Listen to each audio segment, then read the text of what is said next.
Han transcurrido más de 25 años desde que el tren de pasajeros dejó de brindar servicio para transitar y llegar a esta frontera, o partir desde Ciudad Juárez hacia el centro del país. Y el recuerdo de viajar en tren aún vive en la memoria de muchos juarenses.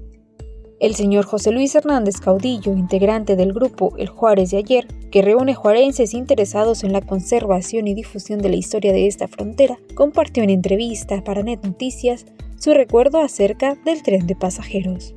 Entusiasmado, dijo que con su familia llegó a viajar desde los 3 años de edad a bordo de las locomotoras de vapor, mismas que evolucionaron, y en 1960 fue testigo de los recorridos con máquinas a combustión de diésel, nombrando el trayecto como una verdadera experiencia culinaria. Y era una experiencia porque ya teníamos hecho el itinerario de la comida. Decíamos, vamos a llegar a Villahumada a comer asaderos. Luego de ahí vamos a llegar a cenar a Chihuahua el Menudo. Pero a mí lo que me gustaba era que yo disfrutaba mucho el viaje porque me gustaba ir en la mañana y me sentaba al final del vagón. Iba viendo el paisaje por los 2 lados de las ventanas. Fue 37 años más tarde cuando la decisión del presidente Ernesto Zedillo dejó sin operación este medio de transporte, al vender la empresa Ferrocarriles Mexicanos, quedando únicamente para el transporte de mercancía. El tren era un modo de subsistencia para los pueblos que vivían a los costados de las vías, ya que los habitantes ofrecían servicios y venta de comida a los viajeros, por lo que su desaparición no solo afectó a quienes lo usaban como medio de transporte. Entonces era un medio de transporte que muchos vendedores se subían a una estación, pagan el pasaje y se bajaban en la siguiente. Y vendían, como le digo, comida y curiosidades. Una sola máquina conducía el servicio para diferentes públicos, con precios accesibles y costosos, dependiendo de las amenidades que se ofrecían en cada vagón, fueran un lugar para sentarse cómodamente, hasta incluso reclinarse y dormir durante el viaje.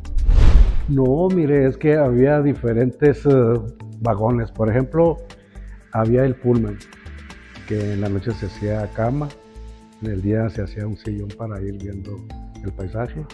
Y el Pullman tenía su coche comedor y había un observatorio. El vagón del último tenía unas ventanas panorámicas. Pues sí, era muy considerable el costo del pasaje.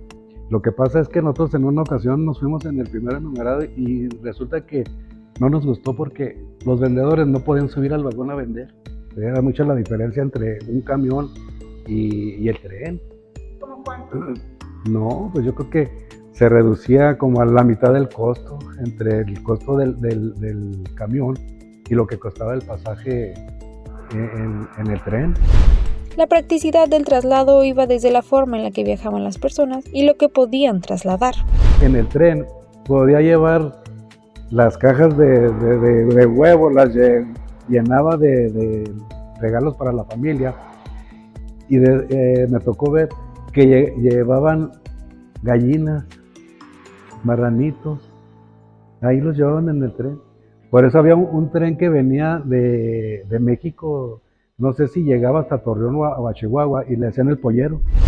Queda en el recuerdo de haber atravesado los diferentes climas y paisajes del país, por lo que la noticia de que puedan reactivarse las rutas desde Aguascalientes hasta Chihuahua y Juárez dejan la expectativa de revivir aquella experiencia.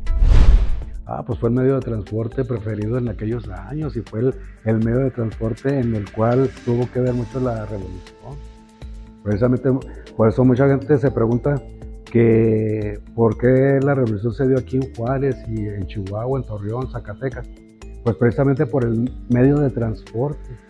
Pues sería muy importante y yo creo que pues ya fueron bastantes años los que estuvimos sufriendo la ausencia del medio de transporte.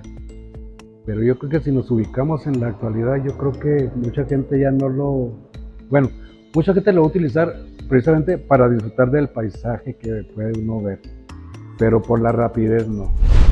El señor Hernández Caudillo aseguró que cuando se habilite el servicio, le dará gusto retomar la experiencia de viajar sobre las vías en el ferrocarril de pasajeros.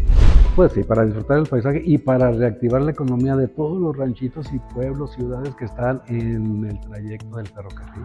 Me gustaría que en cuanto entrara en servicio el ferrocarril, disfrutar de un viaje para recordarme aquellos años y para volver a disfrutar del paisaje, que es muy bonito. Ojalá y mucha gente utilizara el tren para viajar y verán que el comentario será de que se disfruta mucho el paisaje.